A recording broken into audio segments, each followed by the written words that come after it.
In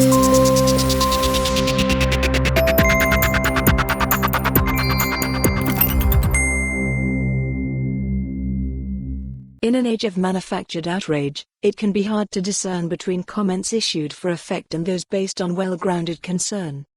But there was no mistaking the depth of genuine, considered feeling from the Scottish Tourism Alliance, STA, when it responded to the UK government's derided points-based immigration system. In fact, the comments from STA Chief Executive Marc Crothall almost took the breath away when they dropped into the inbox last week.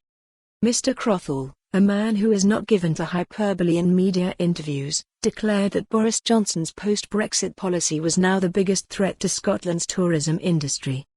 This system will exacerbate the existing recruitment challenge the industry is already facing due to the current steady decline in international workforce retention and applications and there not being a sufficient skilled workforce available to tap into, placing the sector, one of the most important economic drivers for Scotland, in severe jeopardy, he said.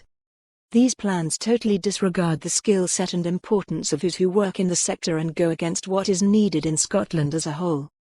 Much newsprint and airtime has rightly been devoted to examining the detrimental impact Mr. Johnson's big immigration plan, due to kick in after the transition period ends on December 31st, will have on the Scottish labour market.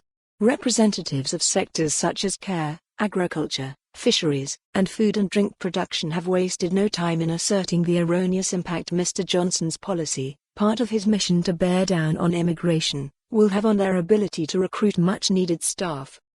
The impact on tourism merits further focus, though. Ever since the UK voted to exit the European Union, EU, in June 2016, owners of pubs, restaurants, hotels and tourist attractions have been vociferous in warning that Brexit, and specifically the end to the free movement of people between the bloc and the UK will be hugely damaging to a sector which has come to rely on a migrant workforce from the EU to fill key positions.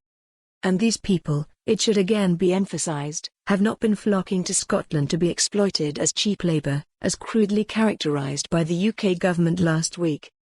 Many EU migrants have come with a willingness to work hard and learn, and to experience life in Scotland. Tourist-facing companies have responded by embracing their willingness to learn, and have invested in their potential. Visit any sizable hotel or resort in Scotland and the chances are you will be greeted by highly skilled workers from EU countries. Many will have honed their abilities here, thanks to the training provided to them by Scottish businesses. Sadly, the industry's repeated warnings over several years that Brexit will lead to a skills shortage have gone unheeded. Why? For more on this story, visit the news article link.